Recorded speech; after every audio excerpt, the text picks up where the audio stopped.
articleship of SC Kitchen Company. My guru is Sri Mohandas Khariwal. Is blessing only today I am in Bangalore. So I thanks to Mohandas Khariwal who taught me from Byaval. And I did the Hindi medium become everything studied in Byaval. And of course in 1987 I came to Bangalore to do CA. After articleship I started my practice. No one was knowing in Bangalore who is Dinesh Jain. So more than 80 organizations I joined, I served them, and now in Bangalore, lot of organizations knows me as a group. Because I believe if you know the group, you will know in Bangalore. So individually you can't approach single person. So BBC is there, immediately you got 50 families. Like that, today I am serving 80 NGOs. Anath Ashram, Gosala,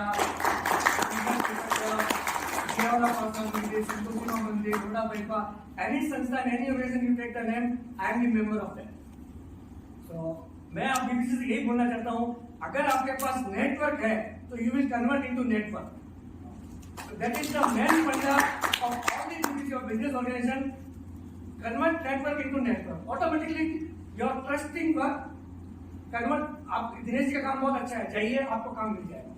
क्यों? आप जो organisation से जुड़े हुए हैं और उसके बाद आपके पास काम अच्छा है.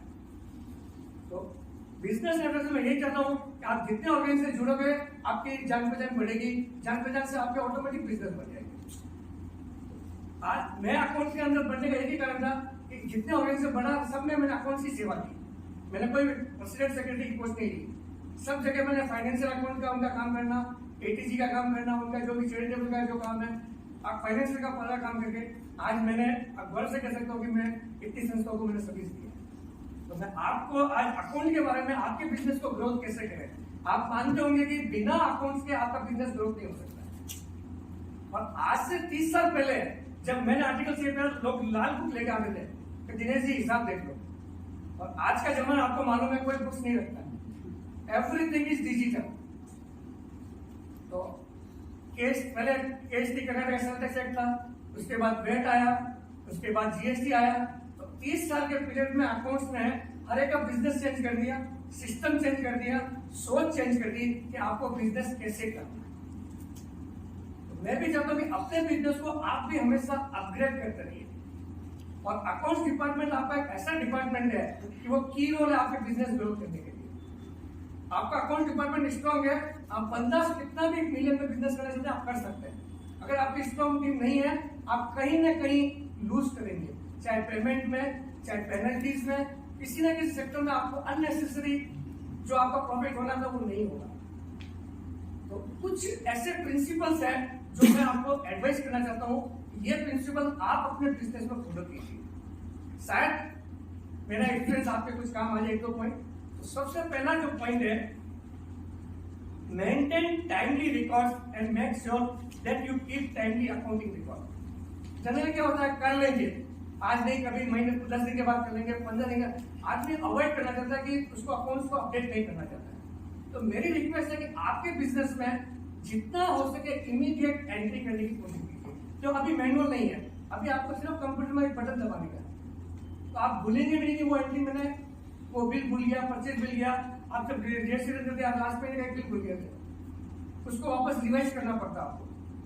तो मेरी रिक्वेस्ट है कि अपने बिजनेस ग्रोथ के लिए आप इमीडिएट, आप असिस्टेंट रखिए उसके लिए, आप स्टाफ रखिए उसके लिए, टाइम के ऊपर आपकी एंट्री बैंक की है, पेमेंट की है, परचेज की है, सेल्स की है, एंट्री कर दीजिए. तो आपको कहीं भी नुकसान नहीं होगा. आप भूल नहीं सकेंगे कि वो मैंने परचेज नहीं किया था, उसका इनपुट नहीं मिलेगा. तो एक टाइम के बाद आपका परचेज नहीं दिया, आपको इनपुट नहीं मिलता है, इनडायरेक्टली नुकसान होता है. तो सबसे बड़ा फंडा है टाइम में आपकी एंट्री बुक्स के अंदर हो जाए, चाहे आप करें चाहे आपका असिस्टेंट करे, कोई भी करो, लेकिन अकाउंट डिपार्टमेंट इतना स्ट्रॉन्ग होना, आज का आज पूरा अकाउंट कंप्लीट हो जाना. Second thing, keep proper bank statement reconciliation. Bank statement को क्या होता है, चेक 10 दिन के बाद पास होगा, पुनः एक पास होगा, उनको एक महीने का स्टेटमेंट हर एक मंथ बनना पड़ता है. तो एवरी मंथ बैंक का रिकॉन्सिलेशन स्टेटमेंट आपको बनाना है. ये चेक पास पार्टी का आया था, क्यों पास नहीं हुआ, या अपन ने चेक दिया था वो पास क्यों नहीं हुआ.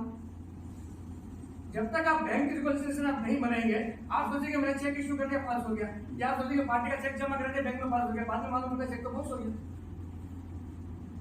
अपना पूरा फाइनेंशियल बजट चेंज होता है, उसका 2 लाख का पेमेंट अपने आगे उसके भरोसे चेक इशू कर दिया, अब कैसे पेमेंट कर चेक अपना चेक बाउंस हो जाएगा, अपनी पूरी जाएगी। तो रिक्वेस्ट है अपना bank reconciliation statement every month आप प्रिपेयर कीजिए।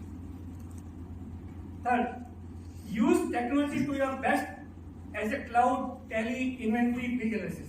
अभी अकाउंट्स के अंदर ऐसे एक से एक सॉफ्टवेयर आ गए कि आपको मतलब कुछ ज्यादा कुछ करने की जरूरत नहीं।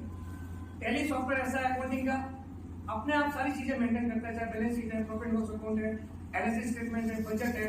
तो ऐसे कई तरह के सॉफ्टवेयर आ गए जो आपके अपना आप मैनेज करते हैं।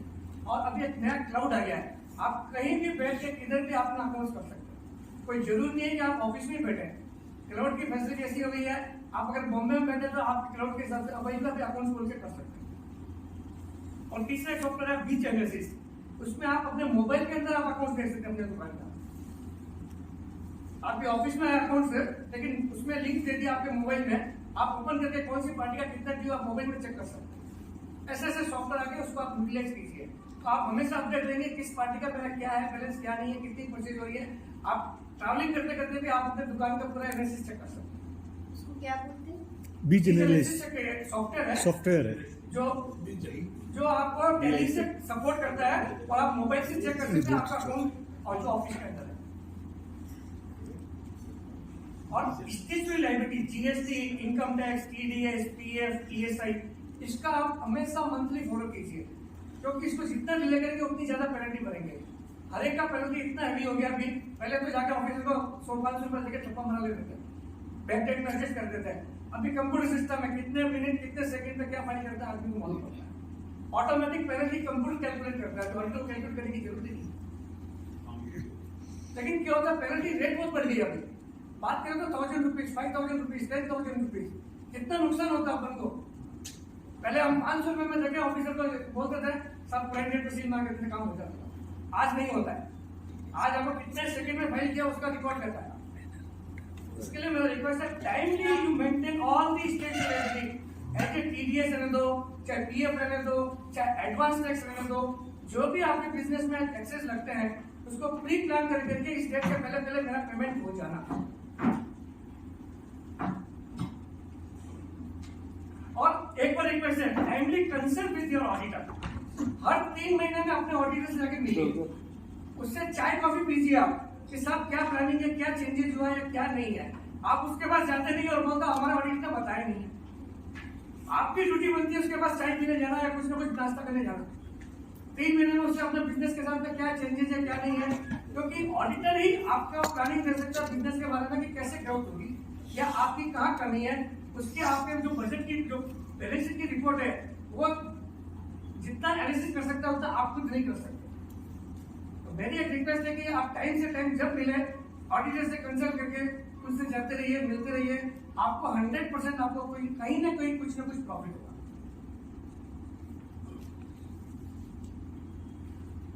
और क्वार्टरली फाइनेंशियल स्टेटमेंट बनाइए, हर 3 महीने में अपनी बैलेंस शीट रेडी रहना, अपना प्रॉफिट रेडी रहना। अपने अगर प्रॉफिट ज्यादा आ रहा है तो उसको कैसे बचाने के लिए, जैसे अपने फैमिली में 4 दूसरे मेंबर्स हैं उसको प्रॉफिट ट्रांसफर कर दीजिए। अपने डेटर्स लिस्ट है, पेमेंट कितने दिन से नहीं आ रहा है, क्रेडिटर्स लिस्ट है, अपन पेमेंट कितने दिन में नहीं कर पा रहे हैं, अपना बजट ऑफिस में कहाँ प्रॉब्लम हो रही है कि पेमेंट नहीं हो पा रहा है, इन्वेंट्री अपनी मेंटेन हो रही है कि नहीं हो रही है बिजनेस में, अपना जितना इन्वेंट्री चाहिए उतना इन्वेंट्री है, एक्सेस इन्वेंट्री है, कम इन्वेंट्री है। क्योंकि अपने हर बिजनेस में प्रोडक्ट कस्टमर आके माल पूछता है साहब ये तो नहीं है, सेल करने को देना लेकिन आपके पास माल नहीं है, और माल आपके पास पड़ा है 2 साल से लेकिन सेल नहीं हो रहा है, नेट स्टॉक में जा रहा है। तो कुछ पॉइंट ऐसे हैं आपके बिजनेस ग्रोथ में कि जो अकाउंट डिपार्टमेंट ही आपको हेल्प कर सकता है। खाली अकाउंट्स में ये नहीं है कि आप डेबिट एंट्री कर दिया, क्रेडिट एंट्री कर दिया, आपका अकाउंट्स हो गया।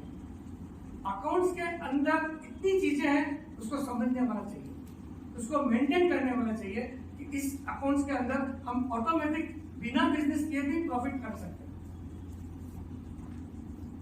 बैंक लोन मैनेज करना, इन्वेंट्री मैनेज करना, बैंक स्टेटमेंट मैनेज करना, सन्डी डेटर्स मैनेज करना, सन्डी क्रेडिटर्स मैनेज करना, और कुछ भी जो अपन को लगता है सारी चीजें मैनेज अकाउंट से ही होगी। क्योंकि अगर आपका एक बार चेक बाउंस हो गया आपकी सिविल रिपोर्ट नेगेटिव चली जाएगी, सिविल रिपोर्ट नेगेटिव जाने के बाद आपको बैंक लोन नहीं देगी। सबसे बड़ा फंडा आजकल सब गूगल भी करता है, आपकी सिविल रिपोर्ट क्या है, सिविल रिपोर्ट लेके आ जाइए, आपको लोन मिल जाएगा। तो ये ध्यान रखिए कि अपने चेक बाउंस नहीं हो, अपने नेगेटिव मार्क्स नहीं आए, ताकि कोई भी किसी भी बैंक में अपना अगर फाइनेंस सिस्टम जाएगा, आप कितना चाहिए लोन लेके जाइए। सबसे बड़ा अकाउंट्स का फायदा यही है, maintain with the respect and goodwill. और एक और मेरा रिक्वेस्ट है कि अकाउंट्स टीम में अगर एक आदमी है उसकी जगह 2 रखिए, अगर आपको 3 की जरूरत है 5 रखिए। यह मत सोचिए कि अकाउंट्स की मेरी सैलरी बढ़ जाएगी, मैं खर्चा कैसे करूंगा। वो जितनी इनकम देगा वो आपको नहीं मालूम। आपको लगता है मैं 15,000 का सैलरी अकाउंट का आदमी लगने से एक्स्ट्रा लग जाएगी, वो आपको 50,000 रुपया एक्स्ट्रा ही कमाई दे सकता है। आप अपनी सोच बदली है कि मेरा अकाउंट डिपार्टमेंट स्ट्रॉन्ग रहेगा, मेरे पास आदमी में 3 हैंड्स एक्स्ट्रा रहेंगे, तो मैं अलग प्लानिंग कर सकता हूं, कभी किसी के ऊपर डिपेंड नहीं रहूंगा। मेरी रिक्वेस्ट है कि आप अपने स्टाफ को हमेशा 1-2 आदमी एक्स्ट्रा रखिए अकाउंट डिपार्टमेंट का। कभी किसी को एक आदमी छोड़ के चलेगा आपको, आप बोलेंगे अभी क्या करूं, उसको मालूम था मैं क्या करूंगा। इसके लिए नीचे चैनल आपको अकाउंट डिपार्टमेंट में 1 से 2 रखना जरूरी है। Spend more to maintain account. कुछ ना कुछ अकाउंट डिपार्टमेंट के लिए एक्सपेंस, एक्स्ट्रा सॉफ्टवेयर परचेज करना है, एक्स्ट्रा टेक्नोलॉजी परचेज करना है, क्लाउड में आपको एसबी का कितना जीबी का चाहिए आपको उतना परचेज करना है। एक्स्ट्रा एक्सपेंसेस करते रहिए, R&D करते रहिए, उसका भी आपको एक्स्ट्रा बेनिफिट मिलेगा। That is also part of accounts. और समय समय पर अपने फर्म का बजट बनाते रहिए, अपना बजट परचेज का, सेल्स का, एक्सपेंसेस का, दूसरा कुछ भी है वो बजट बनाते रहिए और कुछ ना कुछ चेंजेस करके अपना स्टॉक इंप्रूव करते रहिए बिजनेस में, और सीनियर एक्सपर्ट से कंसल्ट करते रहिए। और कुछ भी डाउट रहे हमारे से ऑडिटर में रहिए, हम आपको फ्री कंसल्टिंग करेंगे, कोई चार्ज नहीं है, कोई चिंता मत कीजिए, नहीं चार्ज है, क्योंकि जो मेरा एक्सपीरियंस है शायद आपके बिजनेस में कोई काम आ जाए। आप ऑलवेज वेलकम है बीपीसी मेंबर, कि मेरे से जितना होगा मैं सर्व करूंगा अपने। Thank you so much.